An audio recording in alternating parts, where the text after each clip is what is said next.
Salut tout le monde! Allô Marie-Catherine, donc je vous présente aujourd'hui Marie-Catherine, je suis super contente. Marie-Catherine, c'est pas seulement une enseignante de musique, c'est aussi une magicienne des émotions.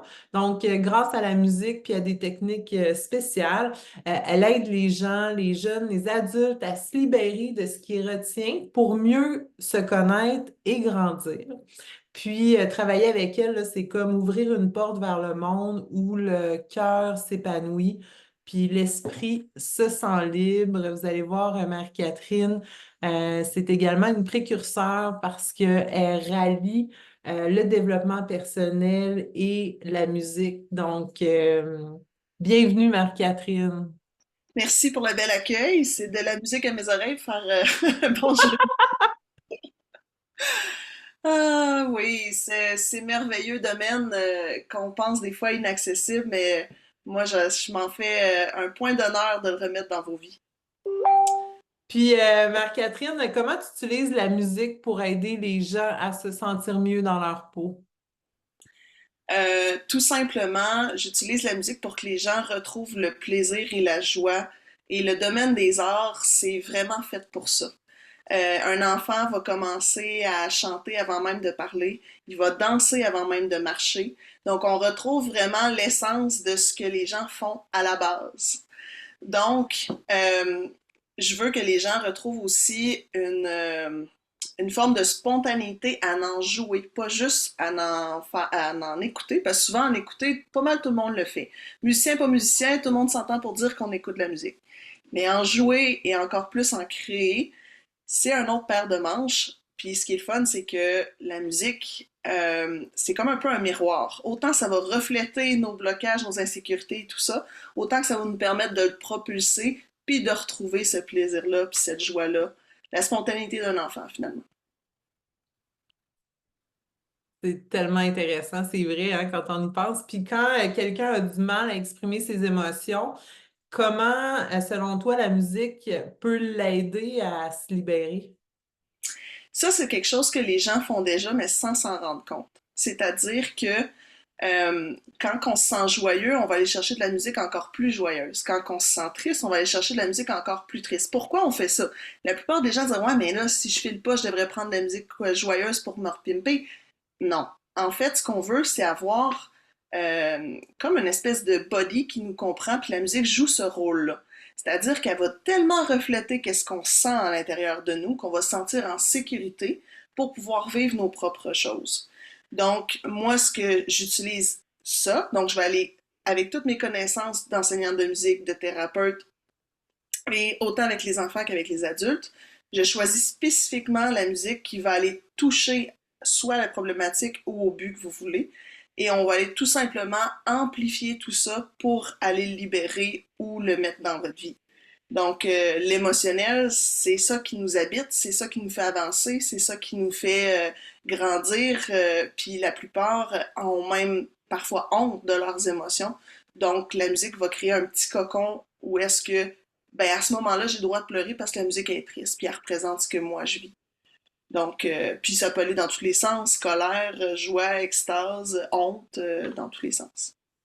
C'est vraiment intéressant. Puis la nuance, tu sais, parce que souvent, quand on entend se libérer, c'est associé avec des émotions donc on va appeler non confortables ou moins confortables, tu sais. Puis toi, se libérer, c'est aussi dans l'avancement, dans le positif. Une chose, entre autres, que tu fais, c'est que tu peux même accompagner les gens en leur suggérant des musiques qui vont les élever. Ce que tu avais fait d'ailleurs avec moi, c'est quoi la chanson encore? I've Got a Dream ou A Million Dreams A de Mil- The Greatest Showman, en fait, c'est comme si on crée votre propre trame sonore de vie. Donc, ça vient amplifier tous les aspects de votre vie, puis nécessairement, ça va créer comme une propulsion. Vous allez vous sentir soit beaucoup plus accompagné pour vivre les affaires qui sont difficiles, ou soit beaucoup plus motivé, avoir de l'élan, de l'engouement pour les buts et les challenges que vous allez vivre dans votre vie. Ça, c'était une expérience, en tout cas, je le dis à tout le monde, là, absolument phénoménale. Elle m'avait mis cette musique-là, tu sais. Puis c'est ça, j'avais un rêve, puis elle a mis du gaz d'avion dans la machine. Puis, On n'y est pas avec les buts des gens. Ah ouais, ça se mais passe. c'était une libération dans l'avancement. Écoute, je pleurais à chaudes larmes, tu sais, puis il y avait un livre de Paulo Coelho qui disait, tu sais, si tu veux savoir il est où ton cœur, là, ben c'est quand tu t'arrêtes puis tu sais, tu tombes par terre, tu pars à pleurer, tu sais. Puis c'est ça, puis Marie-Catherine aussi, ce qui est vraiment particulier, c'est qu'elle a cette hyper-perceptivité-là de sentir où on en est émotionnellement, puis mentalement aussi. Puis où est-ce qu'on veut aller. Puis elle a vraiment cette sensibilité-là de comprendre le processus qu'on a, peut-être même qu'on ne comprend pas.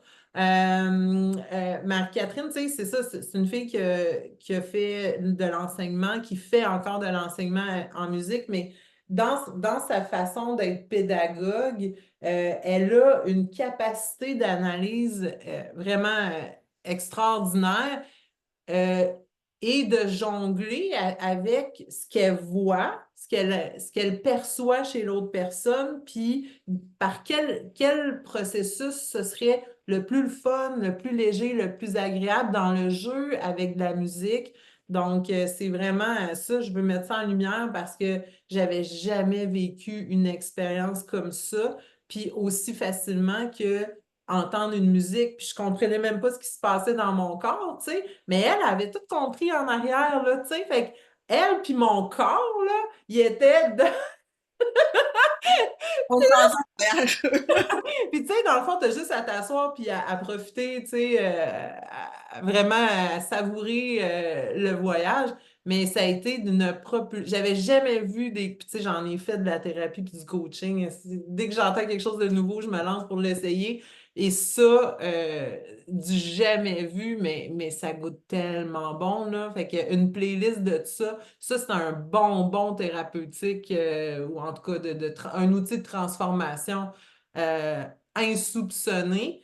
Puis, tu sais, la musique, c'est accessible aujourd'hui, hein, il y en pleut de partout, mais cette perceptivité-là, cet ajustement, cette façon d'accorder tous les paramètres qu'elle voit, qu'elle comprend, puis elle joue avec ça au quotidien dans l'enseignement, en tout cas, bon, il faut que je le dise. Mais souvent, je compare ça un peu à de la bouffe. À notre époque, on a tous les restaurants qui existent, on a toutes les manières de manger qui est pas possible. La musique, c'est la même chose. Maintenant, est-ce qu'on mange toujours qu'est-ce que notre corps a besoin? Est-ce qu'on mange toujours les aliments précis et super efficaces pour notre corps puis notre santé? Pas toujours. Donc ça, c'est vraiment mon travail à moi, d'aller détecter quelle musique va vraiment aller répondre aux besoins. Parce que souvent, c'est des besoins que vous connaissez même pas vous-même, mais que moi, par ma pratique, j'en ai déjà vu plusieurs, donc je le détecte automatiquement. Elle a ce besoin-là, il a ce besoin-là. Donc, je vais aller chercher la musique qui va répondre très, quasiment chirurgicalement, précisément répondre à votre besoin. Ah Donc, ouais. c'est vraiment ça parce que je le compare à de la nourriture. Normalement, notre corps en a besoin à tous les jours. Mais parce qu'on a cette barrière-là de ah, je suis pas musicien, je suis pas bon, ou je sais pas quoi écouter, je connais pas assez les trucs. Bref, on a beaucoup de fausses croyances et de barrières. Ce qui fait que cette nourriture-là est pas donnée, puis euh, c'est tous les humains qui en ont besoin, pas juste les artistes, là. Ça, je l'ai prouvé, reprouvé et reprouvé. Dans mes classes, dans ma pratique, j'ai de tout. J'ai des sportifs, j'ai des intellos, j'ai de tout, puis il n'y a pas personne qui n'utilise pas la musique dans sa vie. Donc, je permets Même ceux plus. qui pensent pas l'utiliser. C'est ça, exact. Moi, c'est un malin plaisir de prouver aux gens qui sont musiciens malgré eux. J'ai j'ai un malin plaisir à faire ça. Ça, je pense qu'on a tous ce rêve d'enfant-là. J'écoute sur YouTube des vidéos, là, tu sais, comme c'est filmé comme ça, où il y a un piano, quelqu'un vient jouer, puis là, les gens s'attroupent, les enfants, tu sais. Je veux dire, c'est comme ça, là. C'est ça.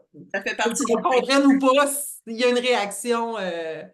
L'art, l'art, en fait, tous les sens, c'est comme ça qu'on vit. C'est comme ça qu'on perçoit, c'est comme ça qu'on entend, c'est comme ça qu'on analyse notre environnement. C'est les sens en premier plan. Donc, moi, je l'utilise énormément dans ma pratique. J'utilise le l'ouïe, qui est le premier sens de la musique, mais une panoplie d'autres sens aussi. Puis aussi, parce que là, on a parlé comme d'un aspect qui était musical, mais je voudrais parler aussi, moi, tu sais, ça fait longtemps que je te connais, ça fait longtemps qu'on travaille ensemble. Mais je t'ai vu dans toute ta splendeur, dans un aspect que je connaissais, mais je n'avais pas vu briller autant. Puis, c'est vraiment parce qu'Alexandre Nadeau aurait appelé l'hypnose conversationnelle. OK? Ça, c'est aussi. Fait que Marie-Catherine, là, étant donné que c'est une professeure, puis elle est dans la pédagogie, elle est vraiment allée chercher plein d'outils. Puis, tu sais, elle fait ça très, très consciemment, là. C'est pas juste son cheminement personnel qui fait, ah, c'est intéressant, ça, ça, ça. Non, non, non. Il y a vraiment une démarche. Professorale en arrière de ça, tu sais. Puis dans l'hypnose conversationnelle, dans le fond, c'est... Ben, veux-tu nous expliquer ce que c'est? Je veux juste faire une parenthèse là-dessus parce que euh, je trouve que les outils que tu utilises pour accompagner les gens, c'est des outils du quotidien des gens. C'est pas des affaires là, de techniques de spécial, d'état extraordinaire ou de, tu sais, et ça, je trouve ça très fascinant, très concret et réel. Fait que c'est quoi pour toi cet outil-là que tu utilises, puis que peut-être les gens font sans s'en rendre compte et que toi, tu as poussé ma fille, encore là, on parle de la tercelle, puis on n'est même plus en Ferrari, on est en jet privé, là. Oui, en fait, c'est un outil qu'effectivement, dans les cours d'Alexandre Nadeau, on en a pris conscience, on l'a même développé, puis on a pris aussi conscience que ça fait partie de notre vie en général. Les médias l'utilisent à tous les jours, nous-mêmes, on l'utilise à tous les jours, puis c'est quoi? C'est tout simplement le choix précis des mots dans un ordre précis. Parce que ton corps, en fait, va réagir à certains mots plus fort que d'autres.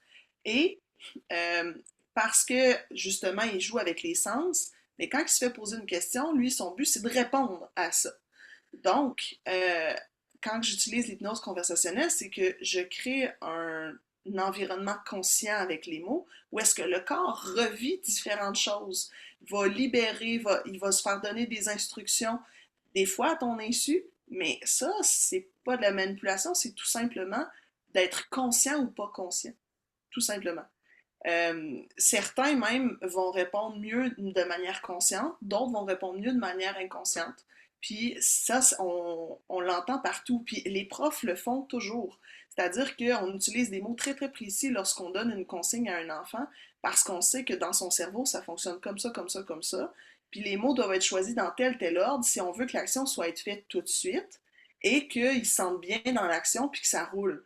Donc, je ne parlerai pas de la même façon à un enfant de 6 ans comme à un adolescent ou à un adulte qui est blessé ou un adulte qui va bien.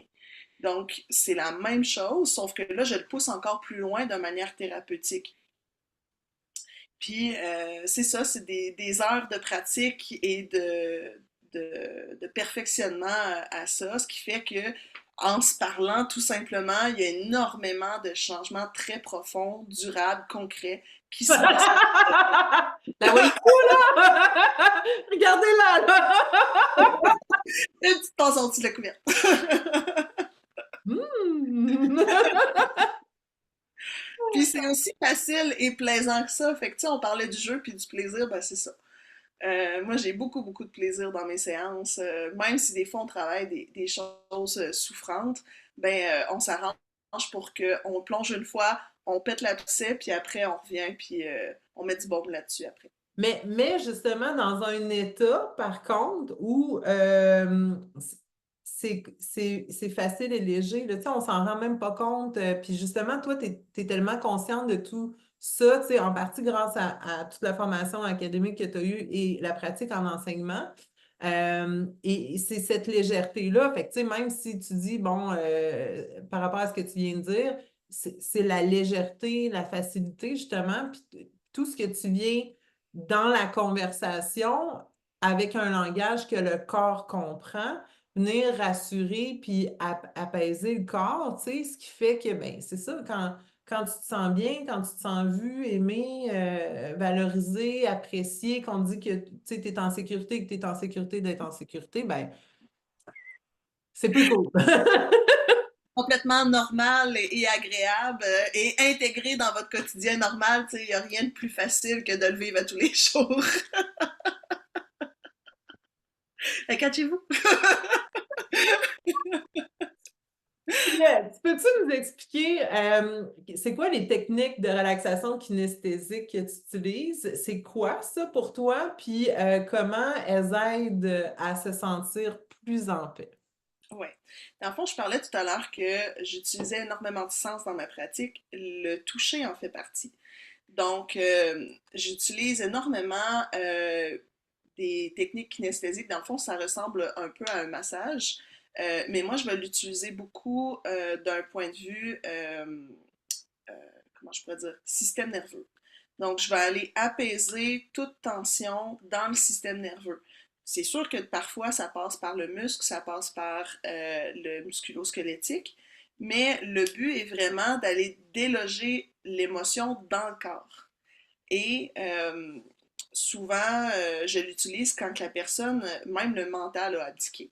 Donc, quand que je vois qu'une personne est aussi électrique qu'un pylône d'Hydro-Québec ou de De centrale France, je sais pas quoi, pour nos de amis centrale de l'Europe, électrique, tout simplement. Là, je dis, OK, on va passer par la table de massage, puis on va aller désamorcer tout ça. Donc, c'est un toucher qui est très englobant, qui est très amical, qui est très réconfortant. De temps en temps, je vais aller défaire quelques nœuds si mon corps et ma main vont dans cette direction-là. Mais toujours avec votre approbation, toujours selon ce que vous avez besoin, puis surtout ce que votre corps a besoin. Euh, Souvent, j'ai quelques perceptions où est-ce que je suis capable de sentir ce que votre corps a réellement besoin, même si la tête ne le perçoit pas. Ça permet d'aller déloger les émotions ou le mal-être ou même autre chose qui est encore pris dans les cellules du corps physique. Parce ça, qu'en fait, c'est... c'est la clé de la transformation durable et profonde, de passer par les sens et le corps. Donc moi, je l'ai pris à la lettre, c'est là-dessus qu'on passe, puis j'ai des excellents résultats. Oui, c'est ça. Puis là, on est couché sur ta table, puis écoute, tu nous gères ça par les sens, tu vas associer une musique à ça, tu as des pierres chaudes aussi, mais c'est vraiment dans un processus transformationnel que c'est utilisé, puis avec aussi tes hyperperceptions. Euh, fait que ça, c'est génial. Puis, pourquoi c'est important pour toi de combiner musique puis développement personnel dans ton travail? Euh, je pense sincèrement qu'on est tous uniques. On est tous faits de manière différente, mais en même temps, on a beaucoup de points communs. Donc, un outil comme la musique va peut-être avoir un taux de succès de 85%, 90% pour certains, pour d'autres 75%. Donc, je vais aller combiner le plus d'outils que j'ai dans ma banque pour assurer un 95-100% de réussite. Donc, je vais aller vraiment me coller à votre réalité et à qu'est-ce qui fonctionne pour vous. Donc, ça me permet d'avoir vraiment un grand éventail. Puis dans mes techniques de développement personnel, ben j'ai énormément cheminé par moi-même, mais aussi euh, à travers des centaines et des centaines de pratiques sur des gens. Donc, j'ai développé énormément d'outils parallèles pour aller maximiser le résultat. Autant l'hypnose conversationnelle qu'on parlait tout à l'heure, les techniques de relaxation kinesthésique qui ressemblent au massage, la musique, les états de conscience extraordinaires, et j'en passe et j'en passe. Euh, on doit en avoir une centaine à peu près. Un beau coffre à outils. Puis, Ouais. si tu avais un conseil à donner à quelqu'un qui se sent bloqué émotionnellement ou autre, qu'est-ce que tu lui dirais? Bloqué émotionnellement, je dirais d'être présent avec lui au même titre que ton meilleur ami serait présent avec toi. C'est-à-dire que quand on se sent bloqué, c'est souvent quand on se sent pas vu ou on se sent pas accepté. Donc, la meilleure personne pour vous accueillir, c'est plate puis c'est quétaine dit comme ça, mais c'est vraiment vous-même. Parce que j'ai beau vivre quelque chose peut-être de semblable à Karine, je pourrais jamais vraiment comprendre la totalité de son expérience parce que je suis pas elle. Mais vous, si vous vous acceptez vous-même, ben, vous avez la totale compréhension de ce que vous êtes en train de vivre. Ça, c'est ce qu'on appelle de l'autocompassion. C'est d'être présent à soi-même comme son meilleur ami le serait, ou comme son frère ou sa sœur ou son parent serait présent. Donc ça, c'est la première étape quand quelqu'un se sent bloqué avec l'émotionnel, c'est de l'accepter, mais de cette façon-là. C'est-à-dire, je vais être présent à moi-même, puis je vais pas faire dire OK, c'est beau, là, je suis triste, là, puis là, en reviens-en. Bon, ça, c'est de l'acceptation passagère. L'acceptation qui passe par la tête, mais pas par le reste. Maintenant, si on l'accepte vraiment, ben, il faut être présent aussi au truc, puis le laisser aller. Fait que, mais ça, c'est un cheminement. Au début, c'est vraiment plus difficile à faire, je ne le cacherai pas, quand on n'est pas habitué. C'est comme n'importe quelle discipline. Faire du vélo au début, c'est pas tant facile. Puis à un moment donné, quand on prend la manière de faire, ben ça devient beaucoup plus naturel, beaucoup plus normal. Et d'habitude, plus qu'on le fait, plus qu'on finit par le faire sans s'en rendre compte. Puis ben moi, je pense être une personne toute outillée pour vous aider dans ce cheminement-là. Parce que ça fait partie de mon quotidien d'accompagner ces gens-là particulièrement. C'est tellement agréable de se faire accompagner par toi. Merci Marie-Catherine de nous avoir partagé tout ça. Donc, on retrouve Marie-Catherine sur le site de Mes Amis Magiques, Marie-Catherine Nicole, Nicole. Elle a son site également. Donc, écoute, j'invite tout le monde pour qui ça vibre à l'intérieur, tout ce qu'elle raconte, de vraiment communiquer avec elle. Puis, vous allez avoir des résultats. Concret et tangible. J'étais pour dire extraordinaire, mais là, non. Marie-Catherine, c'est concret, tangible, dans la réalité 3D, dans le corps. On adore ça. Ouh! Merci, Marie. Merci beaucoup pour ton invitation. Bye.